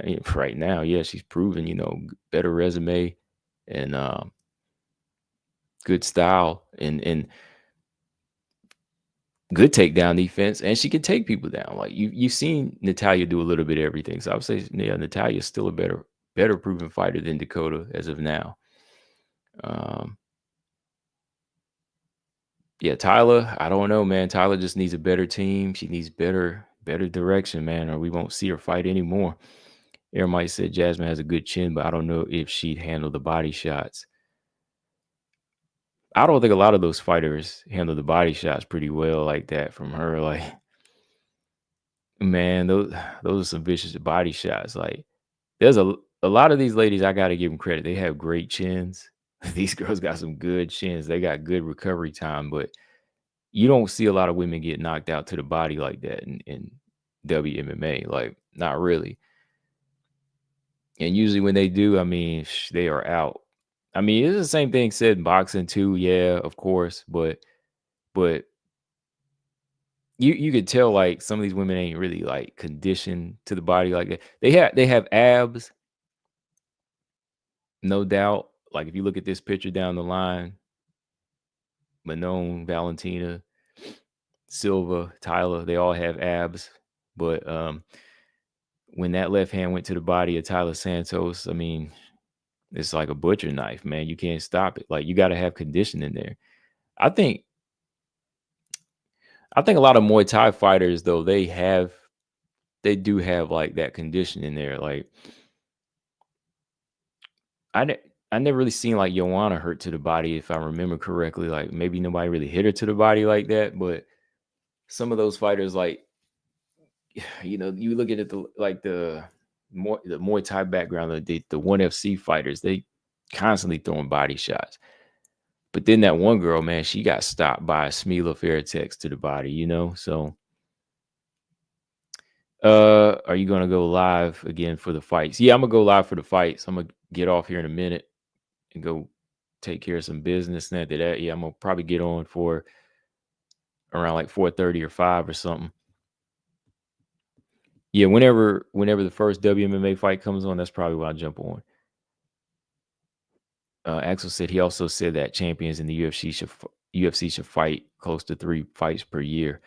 Yeah, I agree with that. I mean, if I can get 2 fights out of the champions, I'm good. Like I think the champions should fight the first half and the second half.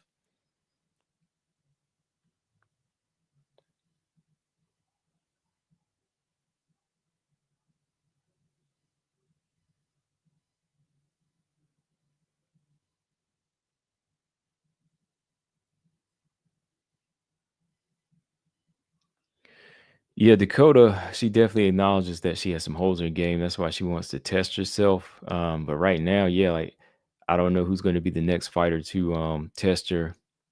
I think she already beat somebody, that was considered the biggest threat. Like who else can they bring in? Like I know she said Liz Carmouche, but can Liz Carmouche really be that threat to her at this point? Like, will Liz force her to fight? Will Liz make her uncomfortable? That's the question. Like, yeah, Liz has more experience, but is she going to make her fight?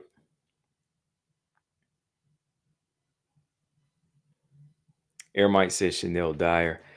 Um, that would be a good fight. Maybe they might be waiting on that fight too. But first, they got to do Chanel Dyer versus Paulina Winuska.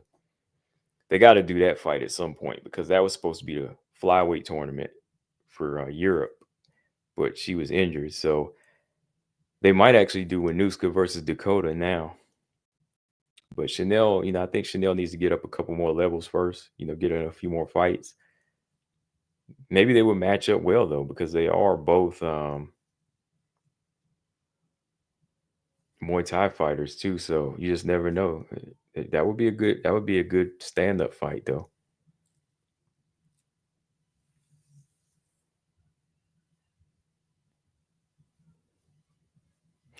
Dyer versus Kana Watanabe. If Dyer's takedown defense is good, I'll pick Dyer by TKO. Kana Watanabe, man, she's still reckless with that striking. Well, you touch that chin, and I think Chanel Dyer is a finisher too. So if Chanel Dyer can like land some on Kana Watanabe early, if she don't get drowned, I think she would win by finish.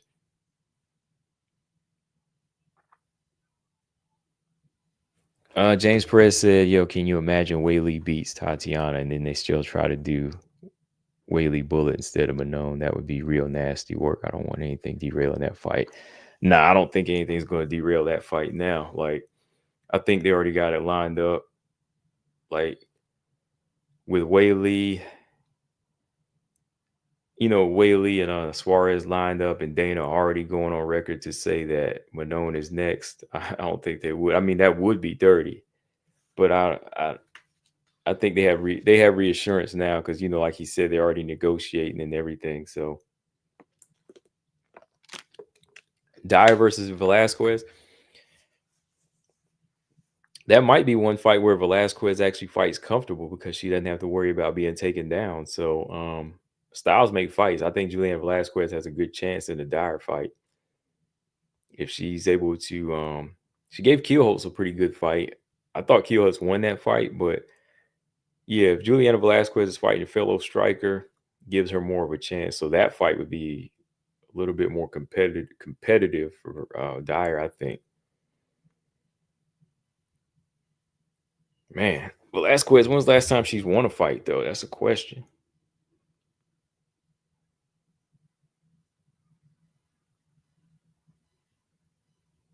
James said, if Colin gets another highlight KO in her next fight, do you think they jump back on her bandwagon? I'm sure. I'm sure they will. I'm sure they will.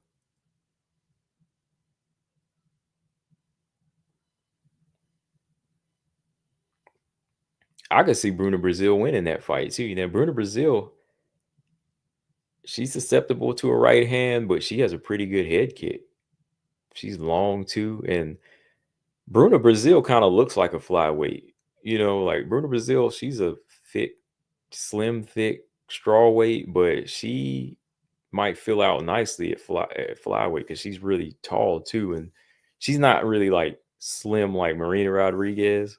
She has more like weight to her thighs and her kit and her legs, so she has a good chance of winning. Because Bruna Brazil's another, Bruna Brazil's another striker too, like Gabriela Fernandez, that she ain't got to worry about takedowns. So,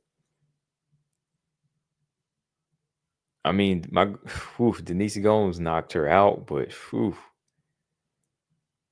maybe she learned her lesson from that one. Oh yeah, that's right. Velasquez did win her last fight. Yeah, that's right.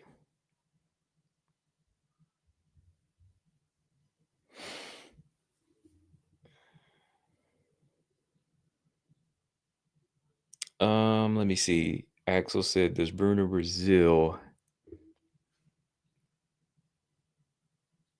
has she improved since she's in the fighting nurse?" I think she has improved.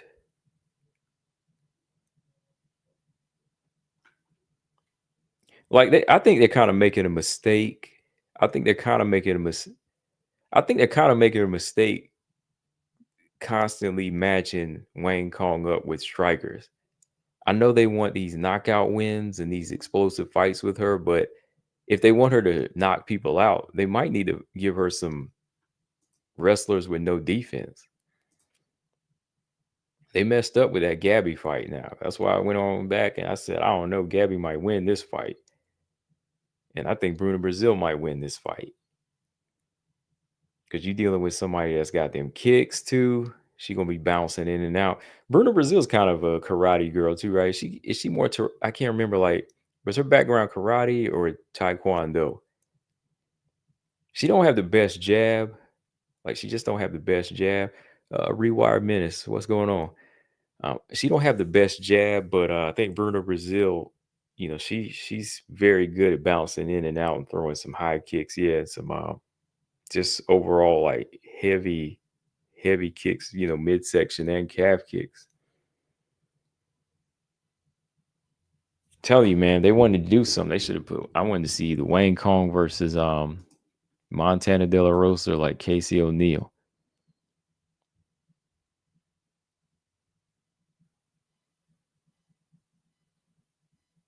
Does Bruno Brazil have a chin? I think she has decent chin. I think she just had bad striking defense at the time. I think Denise Gomes just hits hard. James Press said, "What's your best guess for Aaron and Natalia's next fight?" Someone's getting left out. I think you think Barbara fights someone else, and they do Aaron and Natalia. Aaron don't seem that too hyped for that silver smoke. Yeah, somebody's definitely getting left out. Somebody's going to get left out. I think that if I'm gonna be honest, if Barbara does target April and they give her April return, they might give her a lower ranked fight. So that might leave Aaron and Natalia to fight. Because I don't know how far along Grasso is with her recovery, but Grasso's been training now. Like Grasso's been back in the gym, but I don't know when she's gonna be ready to fight. What are my picks for the fights tonight? I'm gonna go with Ebos, and I'm gonna go with Fatima Klein, and I think I'll stick with Ernesta. I'm gonna go with Ernesta in that one. Wang's power is overrated. Yeah, maybe her power is kind of overrated, but I think her ability to turn over a nice punch is there. Like I think she throws nice punches. I think she turns nice punches over, but I think people saw her. I mean, almost paralyzed Victoria Leonardo, and that oversold it. Like she throws nice punches. But as far as like, yeah, the power, I think people have seen the power and they're like, oh yeah, like this girl is Mike Tyson. No, she ain't Mike Tyson now. Like, she just got good technique when it comes to throwing her punches and turning them over. But yeah, she didn't even like hurt Gabby Fernandez like that. And I think it's that second round when Gabriela Fernandez realized that her power wasn't everything it was made out to be, that's when she started getting, confident. And yeah, she has technique. That's why, she was doing the things she was doing. But even when she couldn't score the knockout, she got a little anxious herself, Wayne Kong. But yeah, you really can't base it off of a fight like Leonardo, like the way people were doing, like just saying, oh, this girl's a knockout artist now. Like, how many people done beat Victoria Leonardo by TKO or KO,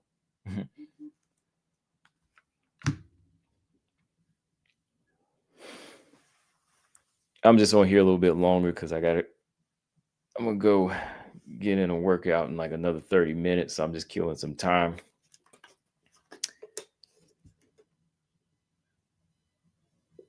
All right, Marcus said he's got Ebos, Klein, and carrot cake as well. Yep.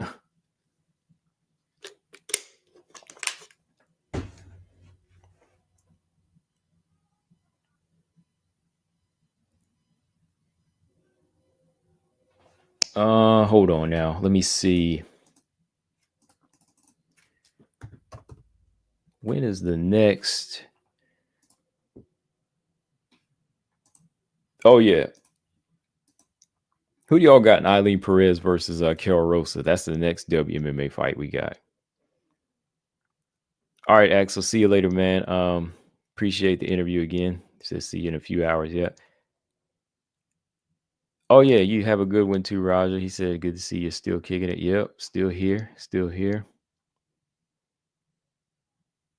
No, she wasn't the next Alex Pierre. She wasn't. Yeah, she wasn't the next Alex Pierre. Not at all. Marcus said he's got Carol Rosa. Yeah, I got Carol Rosa.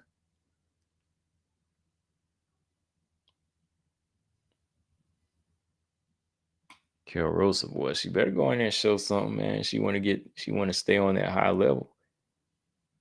But yeah, somebody did make a good point too. I can't remember, but they were saying that Carol Rosa with her performances.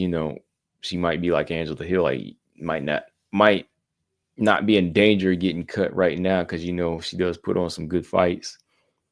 Like I think it's going to be a good fight, her and Eileen Perez.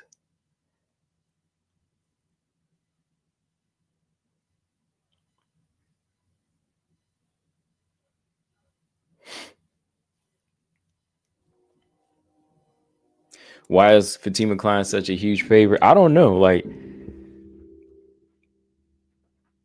I mean, I know why I'm picking her, but yeah, I'm surprised that so many people know her that well now and are picking her at that high level. Like, there's always a chance she could win too. I mean, due to COVID, don't get me wrong. Like, this is her official debut for Fatima Klein at 115, but there's always a chance. I'm picking Klein because I just think she's a better fighter, and better skill set too, better well-rounded fighter, better gas tank. But yeah, what is she, like a minus 900? Yeah.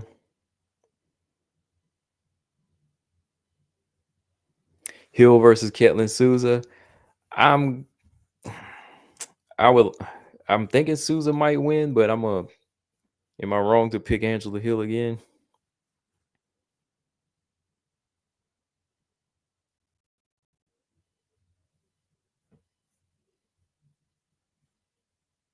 I'm trying to think like how strong is Ketlin Souza? Like, does Ketlin Souza have good takedowns? I mean, Angela Hill's gotten better. I mean, Angela Hill's kind of always been that safe pick because she always upsets these girls. I think Angela Hill's takedown defense has gotten better. Yeah, that Ricci fight, I don't know. I think it all depends on if age shows up that night. Like if Angela Hill is good, focused, and wide awake, I think she could put on another distance clinic. But Ketlin Souza, she looked like she stepped up her striking.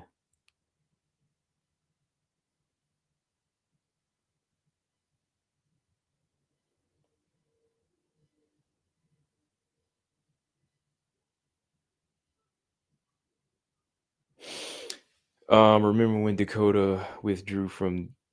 Yeah, we were talking about that last week. Yeah, it was the Manon Aaron card. Yeah, because they were supposed to be on the same card. Melissa Gatto, I was looking forward to that card, but yeah, Dakota pulled out at the walkout.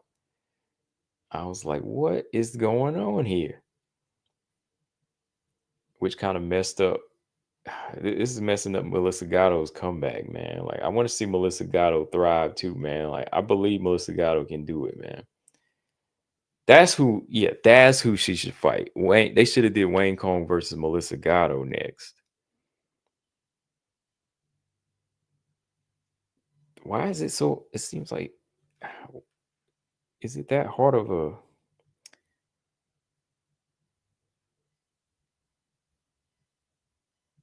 Let me see.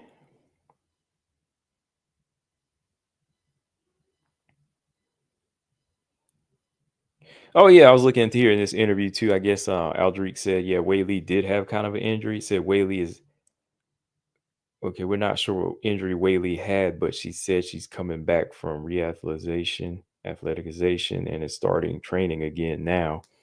So I guess Whaley did have an injury because he was talking about Grasso. Grasso broke her foot. I guess Whaley had a little bit of injury. Valentina had the little minor neck injury. I was just flipping through the text in this interview. Yeah, so I guess Whaley did kind of have an injury too, he said.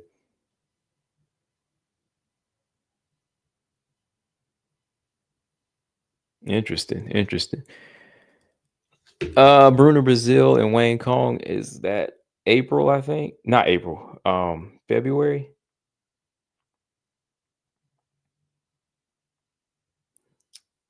Yeah, February 8th. February 8th. UFC 312. It's on the Whaley Suarez card.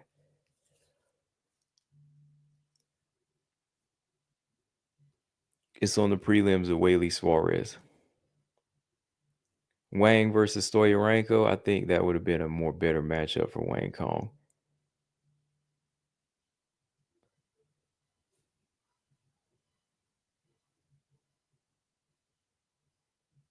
Oh, yeah, Whaley Stoyarenko. Yeah, that would be interesting.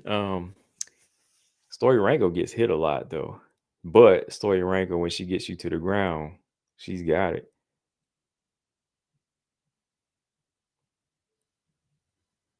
Man, I can't believe Stoyarenko got stopped by Luana Carolina though. Boy, that was crazy. BJ was picking Stoyarenko. I think I picked. No, I did pick Luana Carolina just to bug him, man. And I, I know I did, man. I know I picked Luana Carolina in that fight, and he thought he thought Stoyarenko was gonna stop her. I was like, man, I'm going Luana Carolina. And then he hit me up, man, when she got stopped. He was like, what happened? I was like, I told you Carolina's gonna beat her. Oh man, that was funny. Whaley said she's gonna out grapple Tatiana. I don't think so. She might have her moments. She could outstrike Suarez, but I don't think she'll out grapple her. She might spend too much time in there and get submitted, but Whaley can outstrike Tatiana, but I don't think she'll out grapple her. Rewire said, I think whether Whaley wins or loses, she's going up to flyweight. Yeah, she might because she's already beat everybody pretty much, right? I mean, that makes sense. That makes sense at this point. Like, she's beat Lamo, she's beat Yan. If she beats Suarez, that's 3 title defenses. Then who else is there for her to fight? Yeah, JP. Initially, I did because he tried to sell it to me, but I went back. I texted him. I said, "I'm picking." It's funny because when I did, he didn't get mad, but he was like, "How you picking her?" I went back on him. I said, "No, I'm picking Luana Carolina." He tried to sell it to me. That's why, because he got me to pick. He got me to pick Montana to beat Macy Barber that time, and I was like, you know what, Montana probably will win. But this time, I was like, nah, I think Luana Carolina's gonna win this. Rewired says, I think Whaley submits Suarez. Okay. Okay. Really? I don't know. I don't see that. Marcus said, beware of those wolf tickets. Yeah, man.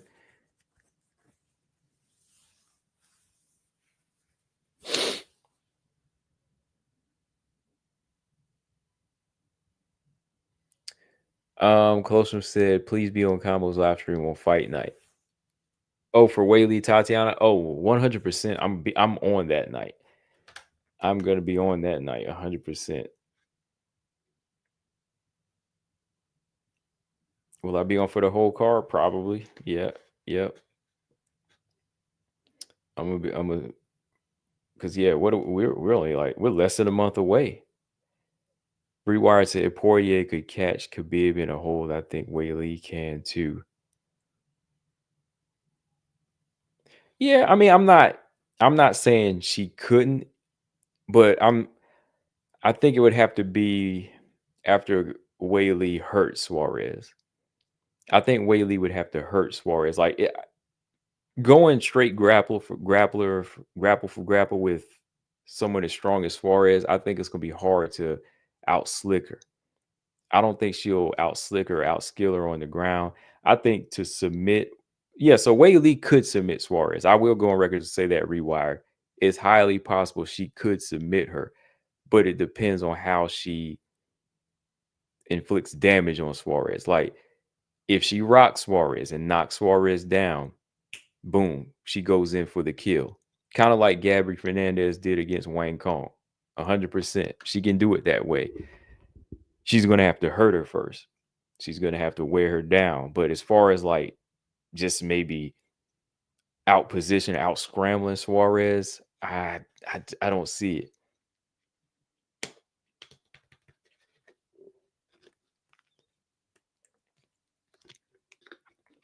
Like if she catches her and then, Suarez is foggy and she gets put in a hole, she gets put in that rear naked right away, yeah.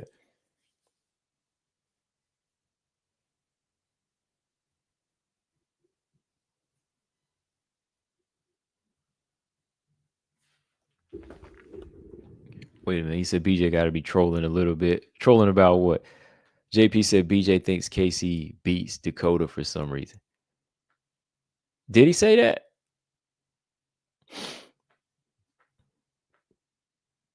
JP said, I don't see Weili Suarez going to a decision. I really don't see this one going to a decision because, for one, I'm not sure how Suarez stands up to the power or accumulation of Weili's punches. But then I think both of them are going to be spending so much time on the ground that somebody probably will get choked out or somebody will get TKO'd on the ground. Like, I think it's going to be either some ground and pound, somebody going to eat some heavy. I don't know, man. Like, right now, my mind just flashed and I saw Weili like landing heavy shots on Suarez like she did Lemos. You know what I mean? Like, that's a possibility. Suarez putting Weili on her back is a possibility. Even like putting Weili in a guillotine like Lemos did for a second, you know. So a decision really is hard to see in this fight because they're both going to be going at it, you know. Air Mike said, "Are BJ and Easy the same guy?" Oh no, not at all. They're two different people, man. Easy's been on this show before. You know, he's been on the line before. He's a different person. Weili finishes Suarez in the championship round. Suarez never fought anyone too experienced to be in trouble. Yeah, I mean, that's true too. There's a lot of good points there. That's what makes this fight so good. I mean, you picking Weili. I mean, yeah, for real. Like, it's kind of proven as far as, you know, level of experience. But I think it's all going to depend on how Weili chooses to fight. You know what I mean? Like, I think it all comes down to how Weili chooses to fight. Weili's been around now longer as far as being consistent. So she's got more weapons. She's got more choices to use, more proven choices. She's been in more wars now. So Weili's got more tools to dip in and dabble in. So in a way, it's kind of her fight to lose. You know, Weili knows now that, okay, certain situations I can do this, certain situations I can't do that, or Suarez is not capable of this, but I'm capable of that. So let me stick to this. So it all comes down to her ego. I think it all comes down to her ego being her problem. You know what I mean? Like, if Weili chooses to wrestle and just wrestle, period, she might throw the fight away. But with Weili being around for a long time now, fighting different styles, like, that's a strong argument to stand on and say, oh yeah, she can win this fight. If this was Suarez a couple years ago, or an active Suarez, I mean, I'm gonna tell you, Suarez would win, no doubt.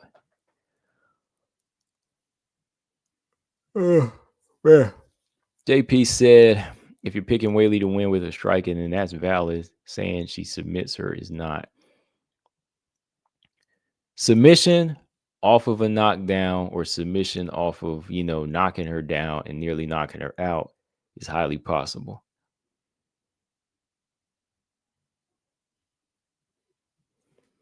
Yeah, Air might. But yeah, Easy and BJ are the two different people, man. Air might said, I remember Easy E being like, oh, Dakota better not stand with Chelsea Hackett and take her to the ground. Yeah, shout out to Easy. I remember Easy did. Yeah, Easy was going on record to say Chelsea Hackett had a chance to beat Dakota. And even then, like, I didn't say that. Like, he's higher on Dakota, but he's higher on Dakota than I am.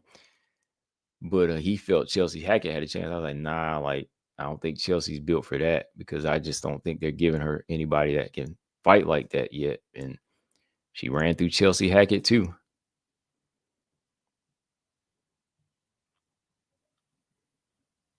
I was surprised. I was like, damn, you think Chelsea has a chance to beat her? I was like, wow. I was like, and I wasn't even high Dakota then, but I knew Dakota was going to demolish her. Rewire says submission ever knocked down, like what happened to Wayne Cohn. Yeah. That's what I said a few minutes ago. Right.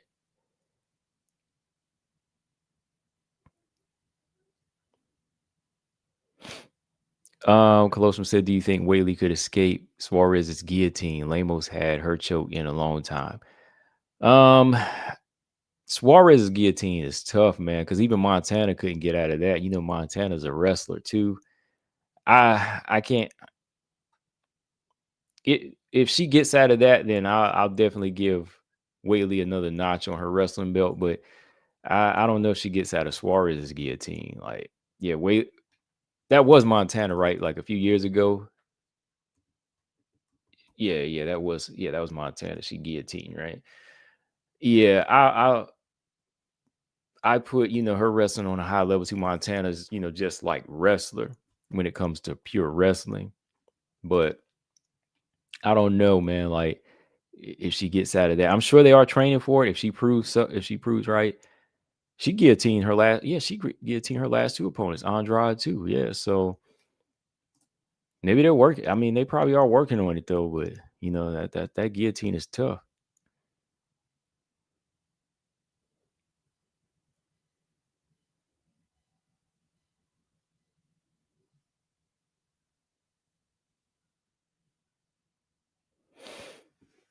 Chelsea gonna give the coat. Nope.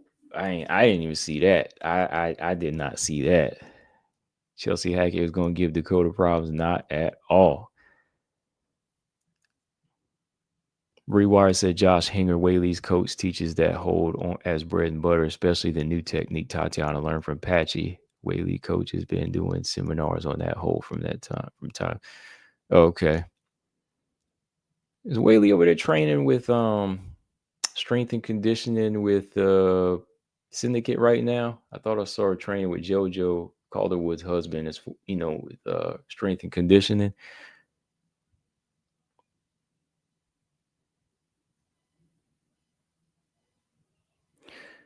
All right, y'all, a few more minutes on here. Make sure y'all hit that like button. I'm just on here kicking with y'all for a few more minutes. And after that, I gotta go run an errand and then probably jump back on for the fight card tonight.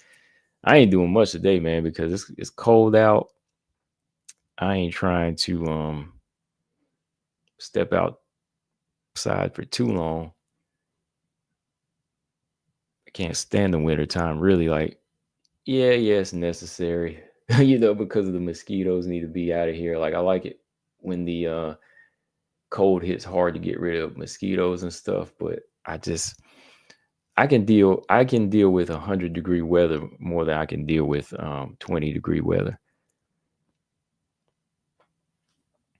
Okay, yeah. Rewire said yeah, she is. Okay, I thought so. I mean, we all know anything is possible. That's why the fight we tune in and watch. Yeah, exactly. We don't know everything. That's why we got to watch. I mean, we all knew Wayne Kong would probably score a knockout against Victoria Leonardo, right? We didn't know it was going to look like that. But there's some fights we can predict, but we just watch for fun. But Josh Hinger didn't help Whaley submit Yan, though. Hey, what was that you asked earlier, James, about Usyk? I saw some question about Usyk. What about Usyk? Did Daniel Dubois knock out Usyk? Yes, he did. I thought that is that what you asked? Rewire said Whaley has to train getting up or defending the takedown. Other than that, she's more athletic than Suarez and quicker. Yeah, she's definitely more athletic and quicker, which might make her able to adapt to some of the wrestling too, Now, I'm not trying to overconfident. I don't want her going in there going reckless now, but I'm just saying, yeah, she has some proven, you know, fluidity when she's in there and elusiveness when she's in there. So do you think she's come far from being put on her back by Rose? That's the question, Rewired. Because when Rose put her on her back in the last few rounds of the rematch, I was like, what are you doing, Whaley? Like, wrestling was still kind of new to her, right? At that time, when Rose put her on her back, I was like, uh-oh. Suarez is just unbelievably strong too, though, man. Like, she's just so strong. So we'll see how that goes up, man. It's gonna be a good fight coming up, y'all. So I'm gonna call the fight. So Rewire, make sure you subbed and subscribed and make sure you tune in that night. if you want to watch a good fight companion, we always come over here. And are you new over here, Rewire? I'm sure you are new. I mean, maybe this is your first time commenting. Maybe you just watch, but I'm usually on here calling these fights. So I'm going to definitely be on fight night for Weili and Suarez. And it's going to be fun. These big fights get me tense too, man. You just don't know. That last one that had me tense, what was it? Man, the Grasso Shevchenko fight, the first one. Well, all of those did. Kayla Holloway, that was a pretty exciting fight too, man. Like, Rewire said this is must be a pro Suarez crowd. Not really. You just got some Suarez fans, but there's a lot of Weili fans in here too. They're just not here right now. Where's Robot Chicken and High Five? They're pro Weili fans. It's all good though, Rewired. You're making some good arguments, man. You're making good arguments, so keep saying what you're saying. I mean, hey, you gotta have good balance here, man.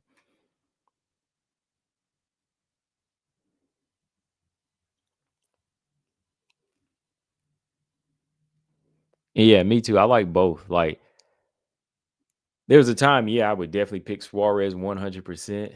But now, Weili's coming up. And for me to ignore Weili and say she's not going to win now after all these improvements would be nuts,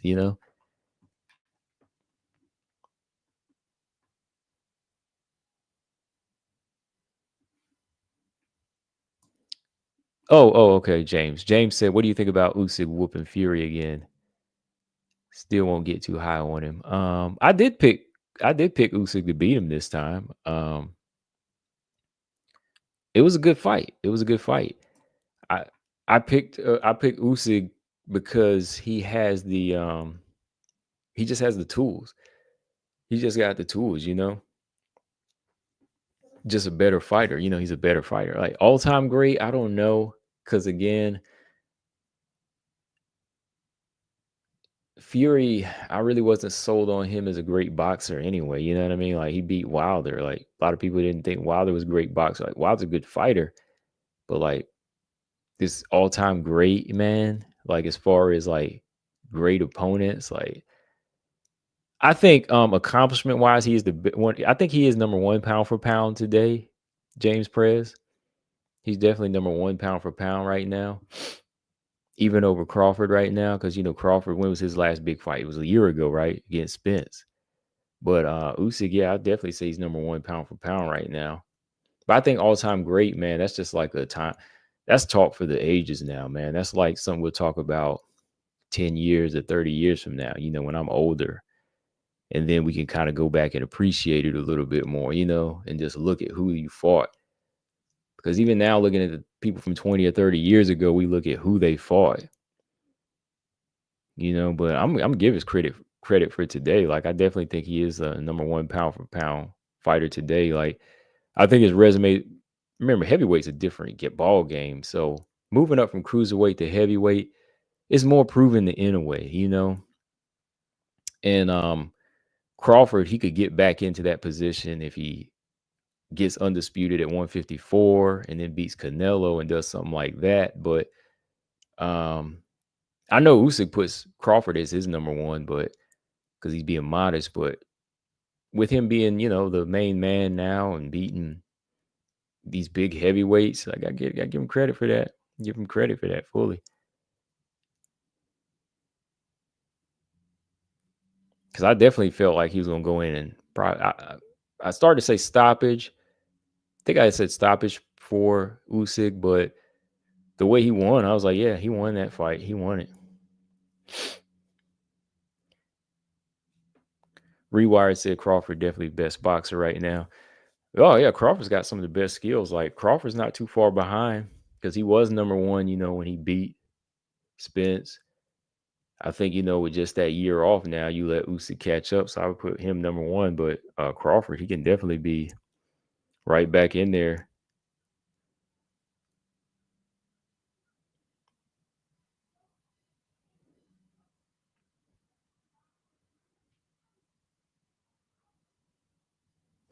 Um, Hold on. What did you say? I have to go back up. Colostrum Colostrum said, you notice how High Five hasn't been around since Whaley Tatiana got announced? Where is High Five at, man? Better be here on fight night.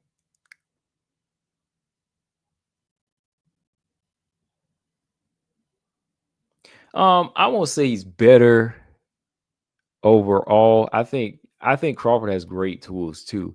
I think with resume, I think when it comes to being boxers, they're both really, really top level boxers right now. But right now, activity is what's pushing Usyk over. If Bud catches up, then he'll be number one again.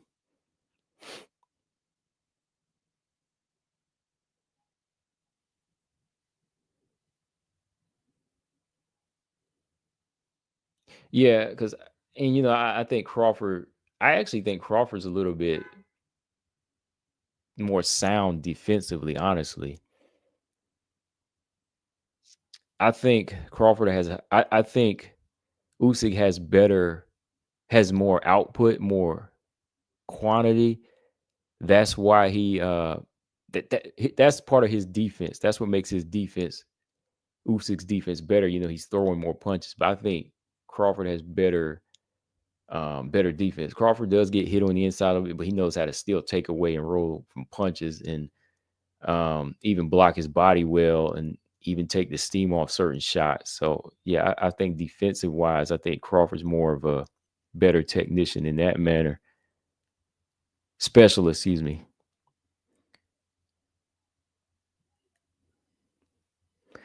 James said this guy called me the number one Tatiana fan. Oh no, he's not a number one Tatiana fan. He's the number one Valentina fan in here. That's all he knows. If you want to ask him clearly, he said the only fighter he really cares about, knows about Rewired is James is the president of the Valentina fan club over here. High Five commented on one of my videos when the fight got announced, but he hasn't been on the live streams. He better be ready for this fight because it's happening. I like both fighters. I don't really, like I said, I don't have a serious dog in this race, but I'm ready.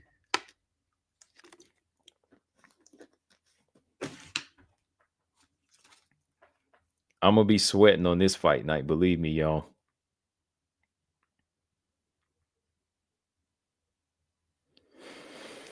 Let me see. Rewire say ain't nothing wrong with that. Valentina definitely best flyweight in the world, but Nunes dog walked her. He got you again. He got you again, James. I mean, there ain't no lie on that. Nunes got the 2 wins. Nunes is 2-0, right?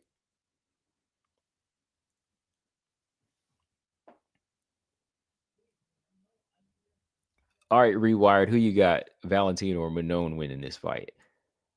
I'm not gonna, what was the question? Somebody asked me one time about Valentina. Did I think she's falling off? I was like, no, I don't think Valentina's falling off. I was like, everybody starts to get to a point where they get not necessarily like Valentina, like hadn't taken a lot of punishment. You can't really say she's gotten older in there. Like, well, yeah, she's got older, of course, but it's the fact that fighters are getting they're studying her a little bit more. They're studying her style a little bit more. So as time goes on, fighters are gonna adjust more and they're gonna evolve. It's just how the game goes.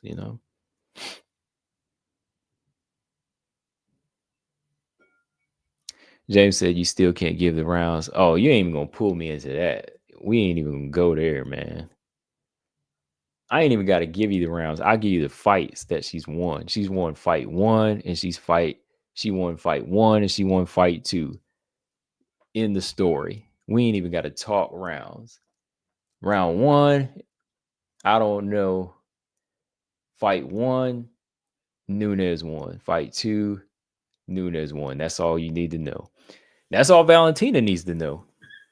That's all Valentina needs to know because every time she moved back up to 135, she can win the belt at 135 right now. And people still going to say, Oh, you the champion, Valentina 135, but didn't you lose the Amanda twice?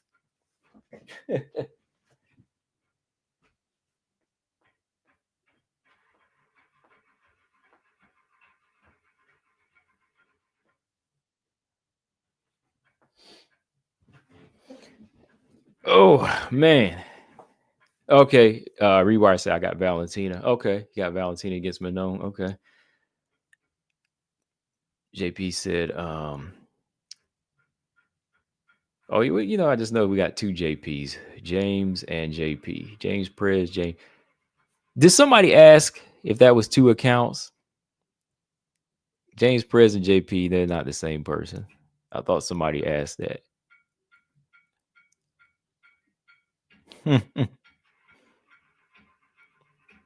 See y'all crazy. Good conversation though. But yeah, I'm gonna get off of here now, y'all. I'm gonna be back on in like another 2 hours for the fights. And yeah, hopefully the main event's gonna be good. Hopefully I know what I'm gonna eat for dinner tonight while I call these fights. But right now I'm gonna go throw on a jacket and go for a run. And I'll see y'all there, hopefully. So yeah, see y'all in like 2 hours. Hit that like and subscribe on your way out. Yeah, shout out to Aldric Cassata too, man. He gave a good interview, and just spoke some real knowledge for y'all. All right, see y'all in 2 hours, y'all. I'm out. Peace.